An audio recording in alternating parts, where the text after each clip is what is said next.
Imagine a bass line so infectious it could make a statue tap its foot, vocals that duel like gladiators in a coliseum of sound, and a message that hits you square in the gut about how life's boot is always stomping on your neck. That's Under Pressure, the unholy love child of Queen and David Bowie, a track that's been blasting through speakers since 1981 and still feels like it's whispering your own secrets back at you. But oh, the chaos that birthed this beast. A Swiss studio session that started as a casual jam and ended with egos inflating like balloons at a bad party.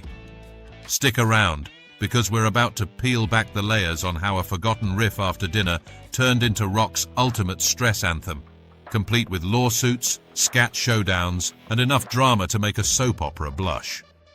Let's rewind to that fateful summer in Montreux, Switzerland, where Queen had hunkered down at Mountain Studios, trying to cook up their next album, Hot Space.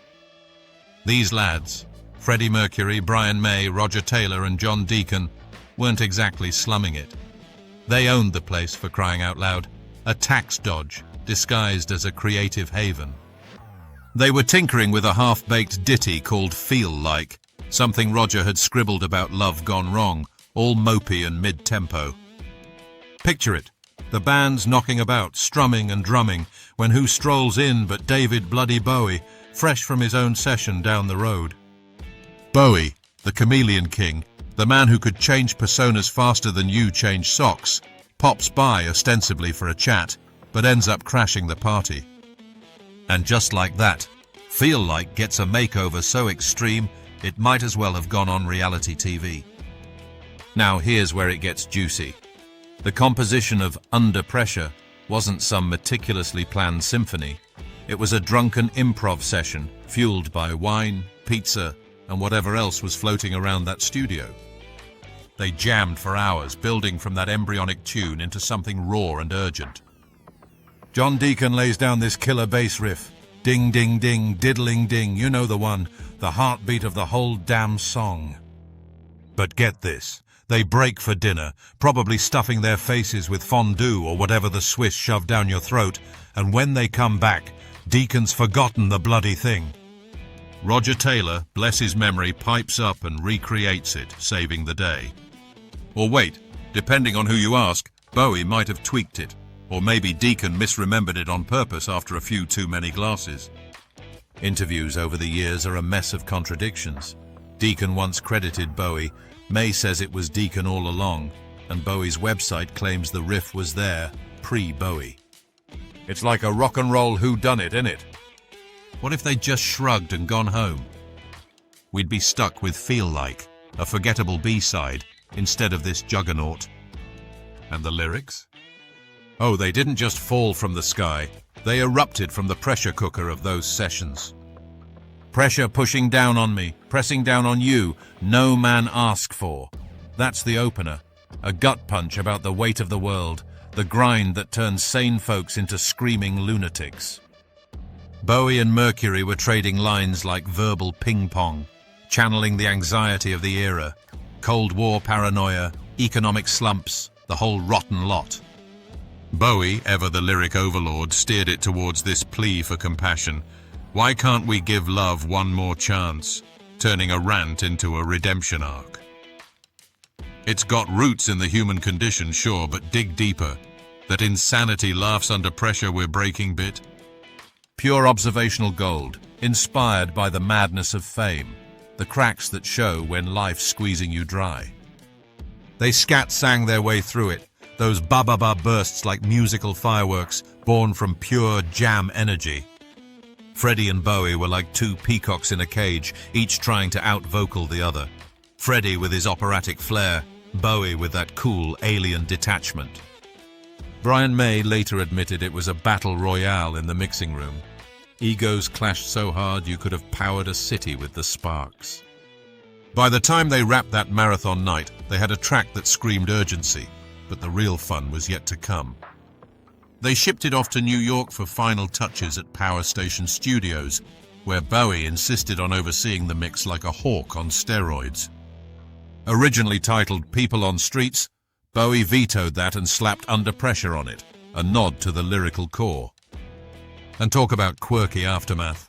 Bowie had just yanked his backing vocals from another Queen track, Cool Cat, because he hated how they sounded. If he hadn't been miffed about that, would he have even stuck around for this? Fate's a funny bugger.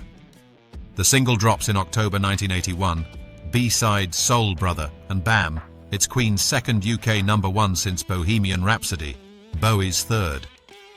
It storms charts worldwide, top spot in Canada, Netherlands, even cracks the top 10 in a dozen countries. But America peaked at 29 on Billboard like they were too busy with hair metal to notice. Still, it's the saving grace of Hot Space, an album that ditched Queen's guitar-heavy roots for dancey synth vibes, pissing off fans who wanted more arena rock anthems. Ah, Hot Space.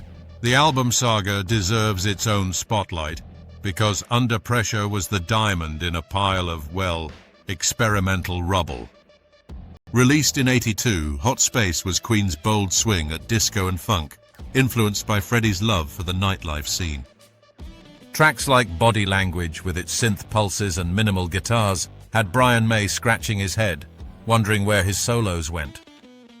The launch was drama central. Critics called it a misfire. Fans rebelled against the shift, but Under Pressure floated above the fray like a life raft. It wasn't even meant for the album at first.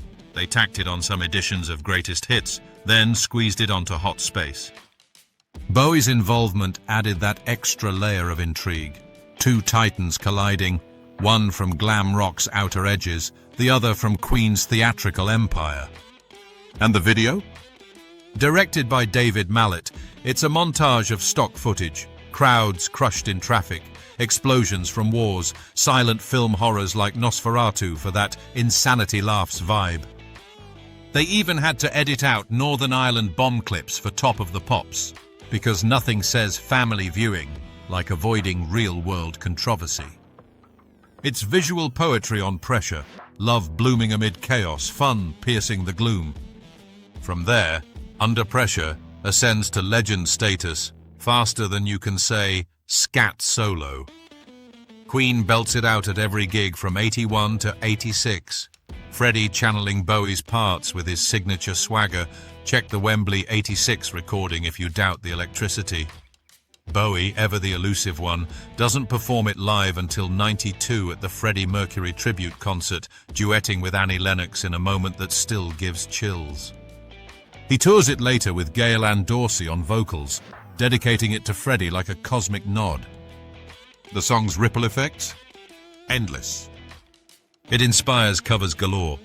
My Chemical Romance and the Used's 2005 Tsunami Relief version hits the charts.